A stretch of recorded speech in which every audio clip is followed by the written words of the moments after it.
Bien sûr, moi je m'appelle Jean Crémers, je suis auteur de bande dessinée, j'ai fait Vague de froid au Lombard il y a un an, et maintenant Le Grand Large pour les éditions Glénat.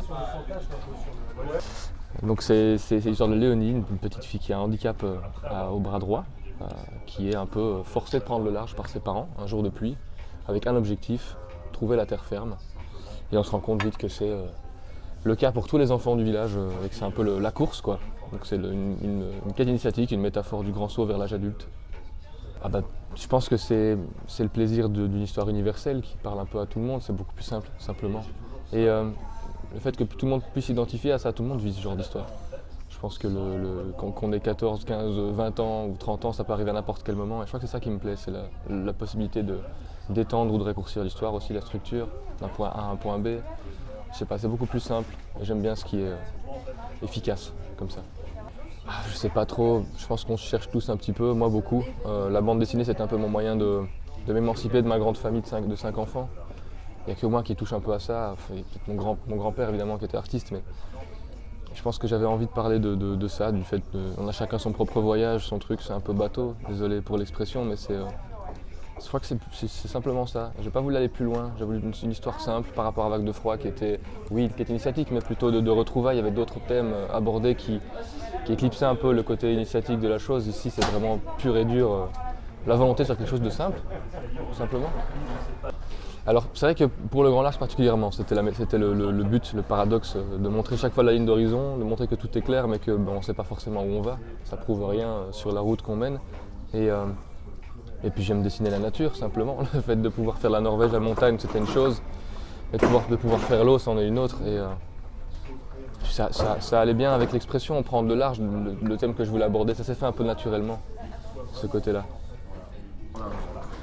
Ouais, encore une fois, pareil. Vu que j'ai fait les deux albums en même temps, j'avais envie de changer d'un à l'autre. Je faisais 2 semaines le Vague de froid, puis 2 semaines le Grand Large, donc j'avais envie de changer un peu d'air.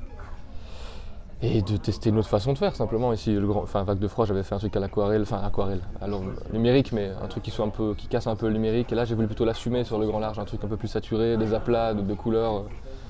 Je me suis plus amusé sur la couleur du Grand Large que Vague de froid, mais voilà, je suis pas non plus peu fier du premier album, quoi.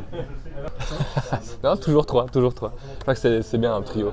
C'est vrai que souvent les histoires c'est 2 personnages qui se complètent, mais j'avais envie justement d'en amener un autre. Surtout que dans le Grand Large, Balthazar est muet, donc il fait que répondre aux questions. Il n'engendre aucune conversation de lui-même. Donc Agathe était déjà prévue, donc je pense que les 3, c'était l'idée de base. 4, ça va être compliqué quand même. Puis c'est bon quoi, faire des plans sur des visages tout le temps, ça m'intéresse pas non plus. Oui, bien sûr. Le nom ce serait, c'est pas encore, l'album est signé, etc., mais on n'est pas encore sûr du nom. Ce serait Le Parfum de la pluie. Et ça parlera, parce que maintenant c'est certain, d'une dame qui retourne chez ses parents pour manger et qui se retrouve bloquée parce que des inondations se déclarent assez vite dans le village. Et très vite, se retrouve bloquée par l'eau qui monte et ils vont passer comme ça quelques jours bloqués dans la maison à devoir se débrouiller tous les 3, donc les 2 parents et la fille. Je voulais aborder aussi le thème un peu de la violence conjugale, mais ne pas la montrer, vraiment montrer les conséquences plutôt que le fait vraiment de subir des violences. Les conséquences, c'est une façon de le montrer, mais pour ne pas être trop dans le théâtral, des coups de poing, des trucs comme ça, je voulais vraiment rester subtil, on va dire, le plus possible. Et ce sera aux éditions du Lombard. Évidemment, oui, bien sûr, c'est dans les obstacles qu'on se déclare et qu'on se façonne, mais ici c'était plus le cas dans le Grand Large quand même. Je pense que ça va bien avec les récits plus d'aventure, c'est beaucoup plus simple de le montrer. Mais évidemment, quand tout va bien, on n'a rien à raconter. Et raconter des choses, c'est parce qu'on les ressent, on les a vécues. Donc oui, il faut des obstacles, ça nous façonne, c'est sûr et certain. Oui, surtout dans le Grand Large, parce que ça pallie au manque un peu de profondeur de récit en apparence au début, parce que je voulais faire un truc qui soit vraiment classique, voilà, une scène d'action, un truc qui lance le récit. Et je voulais que justement le dessin fasse rester les gens dans cet album quand ils le feuillettent et jusqu'à ce qu'ils soient convaincus, quoi. Et puis puisqu'il n'y a pas beaucoup de décors, il fallait mettre un niveau un peu supérieur dans le dynamisme des personnages. Et le dynamisme, je pense qu'on l'obtient uniquement quand on fait des ébauches sans contrainte. Donc garder cette spontanéité était super important. Ouais. Des baleines, ouais. Oui, mais c'est parce que c'est un animal que je trouve déjà extrêmement majestueux. Et surtout parce que c'était un peu le côté contemplatif de la bande dessinée, il fallait occuper un peu l'espace différemment que juste avec une étendue bleue, donc montrer les animaux qui y vivent, etc., ça peut être cool aussi. Puis c'était une façon de montrer que la mer est un personnage vivant aussi, à part entière dans l'histoire, de montrer qu'elle abrite des animaux, sur lesquels on flotte, qu'elle donne la vie aussi bien que des choses négatives parfois, mais la baleine, je trouve qu'elle était essentielle à cette histoire. J'avais la scène de fin, etc., donc c'est parfait, sans spoil. Ouais, c'est vrai. Après, je suis pas super fan de Moby Dick, c'était juste plus pour un. Y a pas d'hommage, rien du tout. Hein. C'était pas.